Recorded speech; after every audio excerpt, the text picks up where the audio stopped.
But yeah, welcome to the Bleeding Keyboard. With me today, I am honoured to have the incredible Aron Beauregard. Um, Aron, could you introduce yourself, please, and tell us which genre you write in and how you define that genre? Sure. That first of all, thanks for having me on the show. I really appreciate it. I think these sort of shows are awesome, and it's good to have those additional resources, especially when you're getting your feet wet. So this is great. Yeah. Yeah. So my name's Aron Beauregard. I guess the genre that I'm most classified in is either extreme horror or splatterpunk, which for anyone who's not familiar, those are a bit of a niche genres, I would say. Um, Extreme horror, I think it's more defined as, a real granular type of horror. Like, in a typical horror story, you may say, oh, he got shot in the head. In extreme horror, you're going to say, the bullet went through the forehead and lodged in the cerebellum and the blood, you get really granular and paint a picture. And it's also often known for exploring taboo subjects and sort of pushing the boundaries of writing. And a lot of times people will conflate the definitions of extreme horror and splatterpunk. I like Brian Keene's definition. It's really kind of easy to understand. And it's like, extreme horror is that seriousness and more granular horror, whereas splatterpunk is sort of like, if you've ever seen the movie, Evil Dead or Dead Alive, those sort of movies that are so outrageously violent and splattery that they almost become funny in a way. Yeah. And it's less serious in that kind of light, I would say. And so that's really the difference. One is like a more calculated, realistic horror that goes deeper, and then the splatterpunk is kind of like your more outlandish, where it can get a bit silly and offer you some laughs even potentially. No, in Dan's Macabre, Stephen King sort of like breaks it down and says there's two levels of horror. There's the visceral gut level of horror, which is basically somebody chewing up the food and saying, "Do you want to see what's in my mouth?" And you've got the other level of horror where we're thinking, yeah, it's creepy and it's at a nervous level. So yeah, I think, is it fair to say that they go at the visceral level of horror then? The I think so. But that's not to say that there aren't creepy elements within that sort of genre. It may be less common, but there are also supernatural elements, I think, and creep factors, like you kind of say, where, and that to me, that's the true challenge, is to actually make someone frightened. That's very difficult to do in writing. Whereas, the gross out and the granular horror, it's there's still an art to that, but it's a little bit easier to master, at least in my opinion. um, brilliant, and yeah, I love the way you're defining the genre there as well, because yeah, that's defining genre is one of the things that excites me. I don't get out much. Aron, what's your writing schedule? So my schedule will vary because I right now I'm writing full time. I'm fortunate enough to be able to have moved into a full time writing schedule, and I left a job of which I was making very good money, not college educated. I was making about 75K a year, and so to me that was kind of going to be my shot at a high level career. So to walk away from that was a big risk, and there was a lot of fear behind that.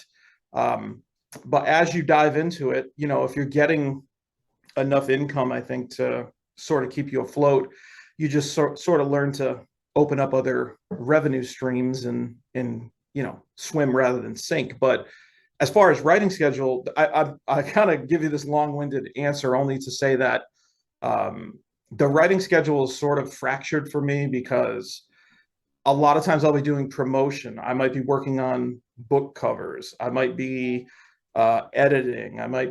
There's social media. There's all these things that I sort of have to juggle to make it work. But it's good because sometimes it can give you a little bit of breathing space in between your writing sessions, maybe even just a day or so, to where you feel a little bit rejuvenated because you're kind of knocking out these other tasks. And So mine's very sporadic. If I can, I like to try and write every day. I don't have a set word goal, but I'm pretty fortunate in the regard of like writer's block and stuff like that, only because I don't really truly ever feel I've ever been affected by it, thankfully. So touching wood here, you know, I'm touching wood just in case. Yeah, just yeah. Um, one of the as an indie author, then it's one of the things that we don't hear people talking about very often. But social media and promotion is such a huge side of what you have to do to get your work out there, isn't it? I think so from my standpoint. Now, if you're going to college, or you have so much going on in your life that you're like, well, I'm just going to write my novel and go the agent route and try to get, somebody to back me, essentially. To me, especially from my genre, it's not exactly like agents are lined up around the block, for this sort of genre. It's as I said, it's a niche. So with this type of genre, it's like you're a one-man band. You're doing everything. And once you learn and master those skills, though, to me, it's sort of a rinse and repeat kind of cycle. And then, you tweak it and it evolves, but it only should become cleaner and your ideas become more enhanced as you do this self-taught stuff. And talking about the internet, that's the great thing about the internet is like, it's not like I was talking to a great author, Ronald Kelly. He used to write for Zebra Books back in the 80s. And, he writes again. He had a resurgence over the last decade or so. It's not like it was when Ron was, working, where self-publishing was looked down upon, and it was mostly vanity presses, which, for those not aware, it's like they're going to take your money to make your book, which you should never sign up for a deal like that. That was all you had back then. So it was all dependent on what somebody's opinion was of your work. Whereas with me and anybody writing today, those opinions mean shit. And we can just say, hey, I believe in myself. I'm going to continue to evolve and find my audience and be a businessman myself. So if you can take on those business elements and learn the tools of social media, TikTok, for all its faults and the stupidness on there, there is an incredible reading community. And that is a social media tool that's in the early infantile stages. So they don't quite have the advertising elements figured out about it. So if you can figure out how to get your videos some reach, the reach can be incredible. I mean, you got people that are just normal folks like you and me with millions of views because of a video they made.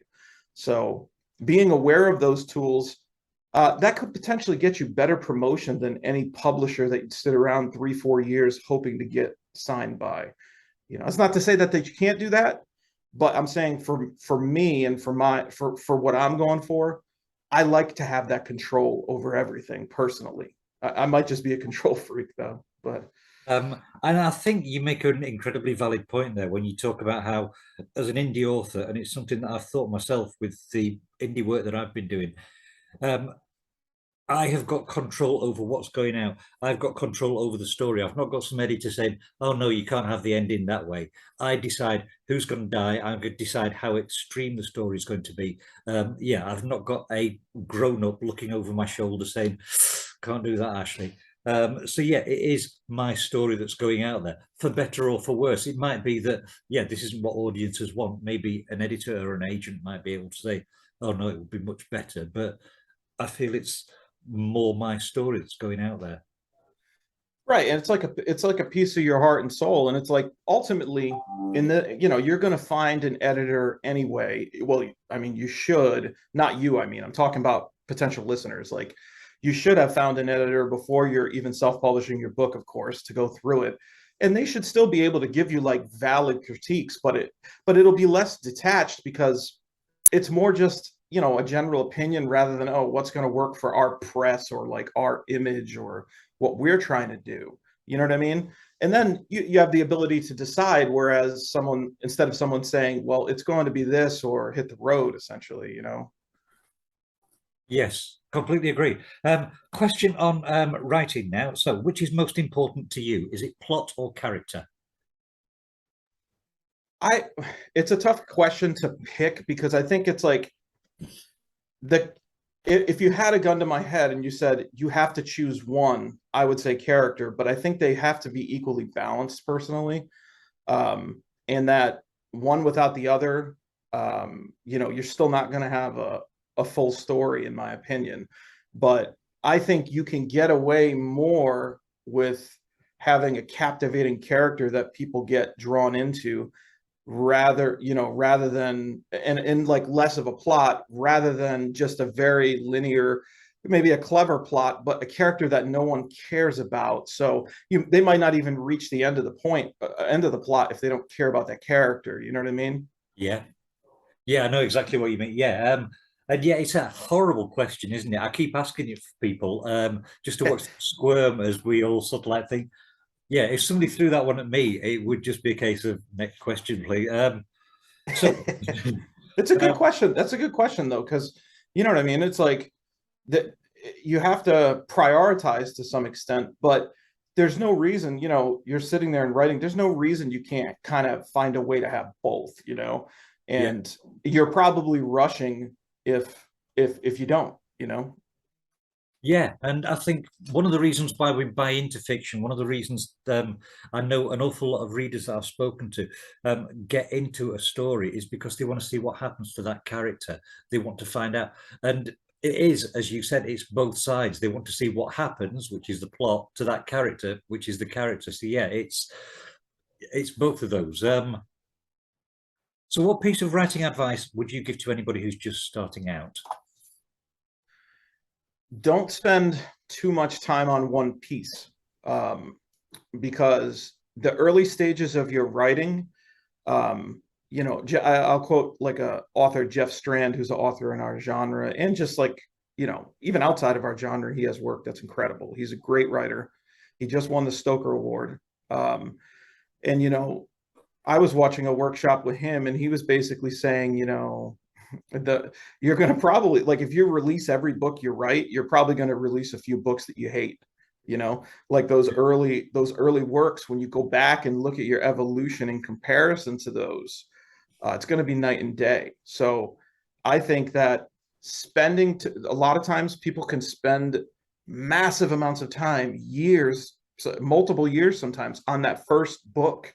And it's like, maybe you do knock it out of the park with your first book, but what's the odds of that, really? Like, Yeah. it's sort of a craft that you have to be sharpened at, and you learn things as it goes on. And the more people you meet and network with, like, I recently went to Scares That Care, Brian Keene's convention, for charity, earlier this year. And just that experience alone, and being around so many people that had been through so much more than I had, and also, creating friendships, you really start to get the blinders lifted and see some of your own issues, and evolve your style. And so I think if people are spending too much time in their early stages on a particular piece, you kind of need to push your way through that, and then move on to the next one, push your way through that, because there's going to be a chain of growth as you go, and your good stuff's probably going to be a little bit later.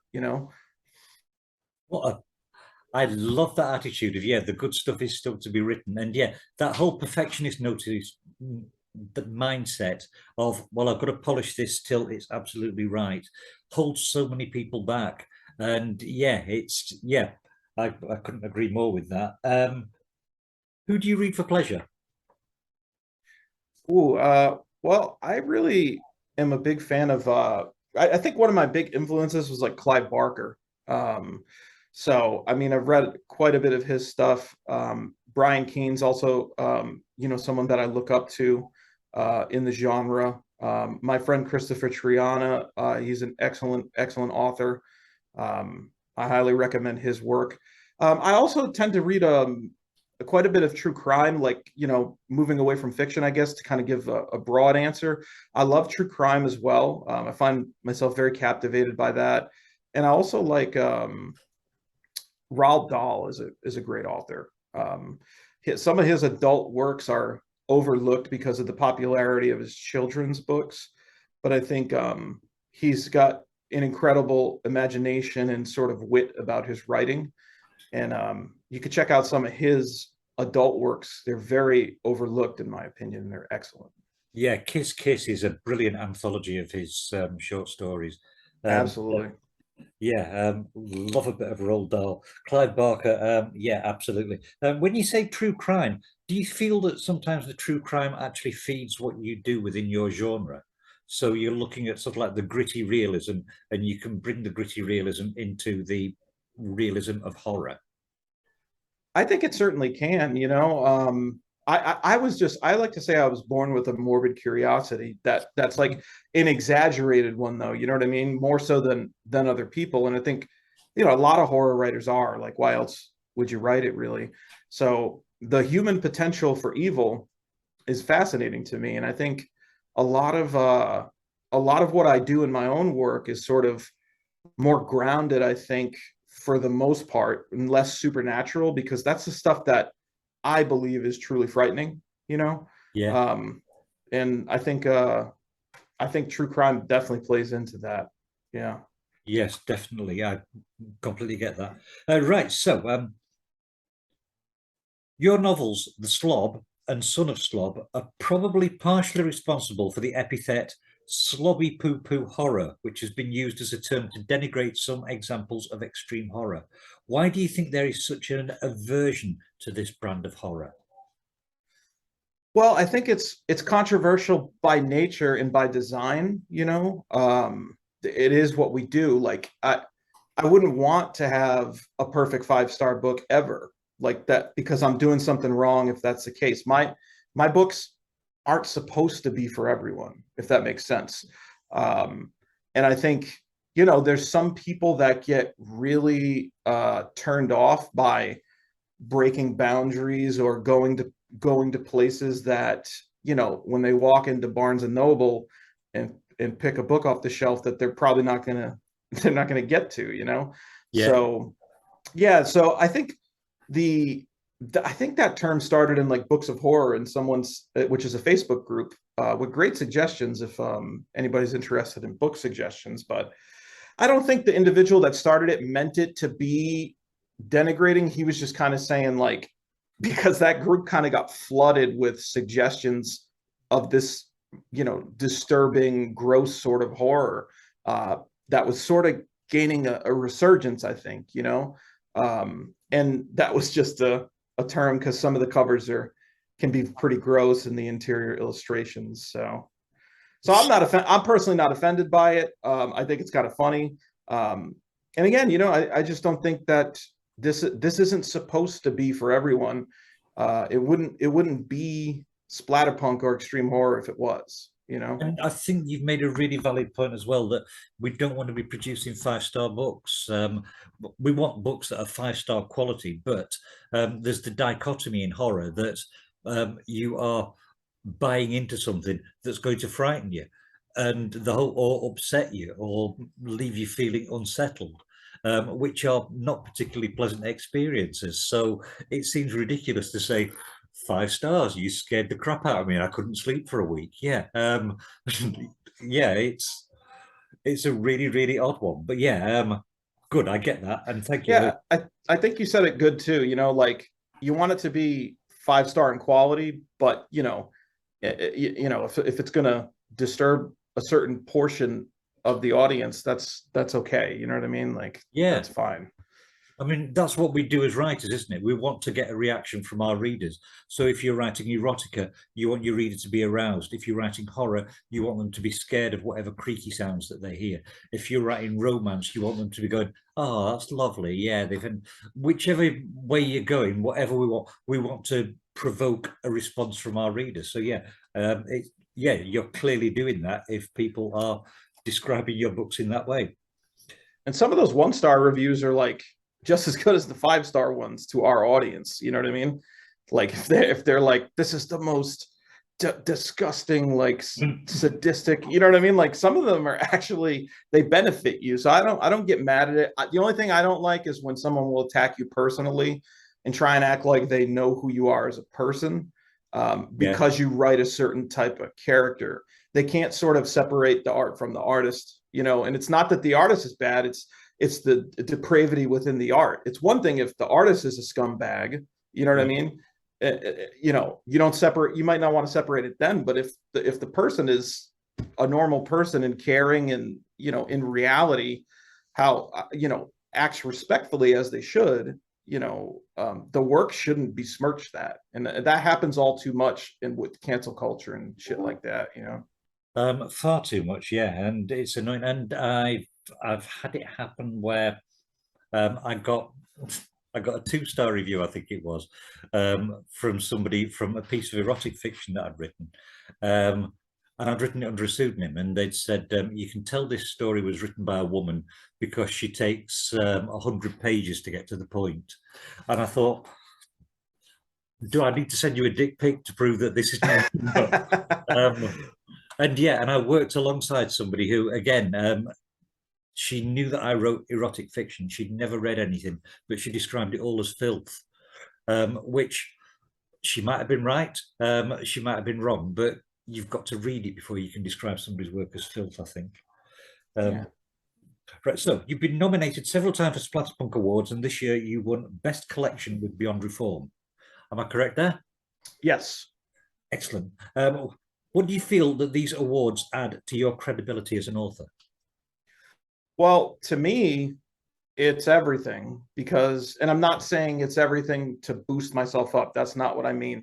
I'm saying it's everything because of who established the awards, you know, because of Brian Keene and Rath James White coming together to continue, you know, prolonging the legacies of, you know, people like J.F. Gonzalez, you know, and Edward Lee, and the people that carved the path out for me. So to me, that's the award that I truly covet, because there's nothing else like it. You know, there are no other awards to recognize our genre itself. Like, sure, we have outliers that, you know, can break through to Stokers and things like that. But typically, you know, for this genre, it's what we consider to be the ultimate honor. So, you know, to get that approval by your peers, it's very humbling, you know, to people that you looked up to for long before you even published anything. And just, I like the way that the awards are set up too, because it's sort of a Rotten Tomatoes combined. The score that you see on Rotten Tomatoes that most people go by is the critic score, and I don't personally give a shit about the critic score. I like the audience score. So the audience votes for the nominees in the Splatterpunk Awards, just regular readers. They vote for their favorite books, and that's how the books get pushed to the judges. So then you have that audience element, and then you have the judges element. So you can let people that might not get an opportunity otherwise still be read, and the potential to get, you know, an award. So I think it's great. Yeah, I think that's yeah, congratulations, because yeah, that really is one hell of an achievement. Thank you. On your Amazon page, you say that you hire illustrators for each book that you put out yourself. What challenges do you find working with an illustrator to produce the perfect cover that conveys the content of your fiction? Well, luckily, I work with an illustrator that has done almost all of my books, except for a couple. And he and I have a very good relationship. And we really know what the other one's kind of looking for.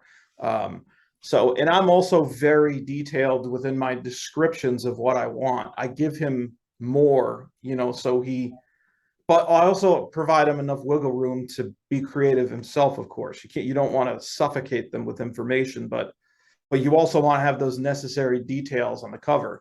My guy will also make, you know, adjustments if needed, but it's very rare that is ever requested, just because of how long we've been working together now. Now with the interior illustrations, I think that's something that some readers miss. I'm not going to say a large majority, but there's you know, a slice of the reading populace that enjoys that old school kind of feel when you put illustrations in your books. Yeah. I like doing it because I'm just a fan of horror illustration in general. And I also think it separates me a little bit from most other writers because I'm willing to invest that extra, you know.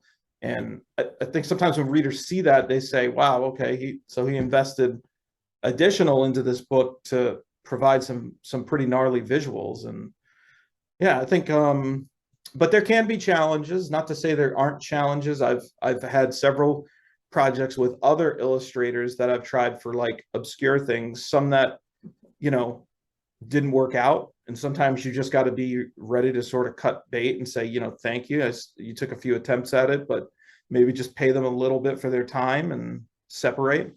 And then, you know, I've worked with some horror painting illustrators. Zach Dunn, most notably, who his portrait, The Red Widow, appears on my book, Nightmare Nirvana. And that was really fun because it was already done. And it's like, it's just incredible oil painting artwork. It's stunning. So that was cool. I like covers with oil painting too. I think that I'd like to see more of that personally, but yeah, I think that lends itself to the whole horror theme, doesn't it? So you've got, because we see oil paintings within haunted houses, and they've got that tie back to, yeah, I'm not going to say olden days because it's not olden days, but to previous times. Yeah, yeah, I completely get that. And yeah, and your covers are remarkable. They've got such a distinctive approach. You can sort of, it's almost, even though each one is different, you could have your name blocked out and I will be able to go, ah, that's one of Aaron's covers there. Yeah. Yeah, they've got such a wonderful style that almost defines you. oh, thank you. Yeah, some people say like, oh, this looks like the adult version of Goosebumps. Sometimes I get that sometimes. You know how like Goosebumps kind of have that similar theme to them almost. Yeah. So that's a huge compliment when somebody says that, because I was a huge fan of, still am a huge fan of Goosebumps. But I think Goosebumps and R.L. Stine did so much for all of us. They encouraged so many young readers to realize that it's not all about dull stories, but you can actually have some supernatural, spooky excitement. absolutely. My final question for you is, what are you currently working on, and where can we find more of your work? So right now, I just released a limited run of a book with Christopher Triana and Daniel J. Volpe. That this is a book for the extreme horror community. It's actually sold out. We did a limited run of it, of 350 signed copies by all three of us. But we're going to continue it. That was the first issue. We're going to do a Halloween issue that we're going to be releasing a limited number of come Halloween. And that's been an incredible experience, a real great networking experience and entrepreneurial venture, you know, where you learn a lot about yourself and how you promote and market.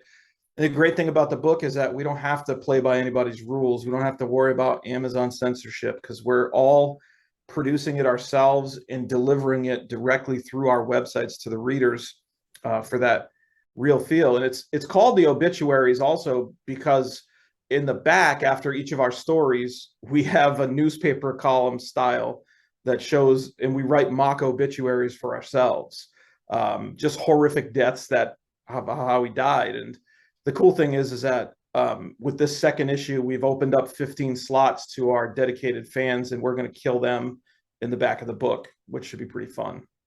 Yeah, killing fans is awesome. They love it. They love it. And then I'll say one other thing, I guess, is I'm working on my longest work so far. It's a book called Playground. That is, it's probably my most dark and emotional work yet. I'm going to be releasing the cover probably within the next, I don't know, month or two. And I'm thinking it's probably going to be November when that rolls out. And I'm very, very excited about it. And if you want to find any of my stuff, it's all on Amazon. But if you want like signed copies or merchandise, my website is abhorror.com. I will put links to your website below so that, so that people can find it. Aaron, thank you so much for your time. That has been a genuine delight. Yes. Oh, my pleasure. Thank you so much for having me.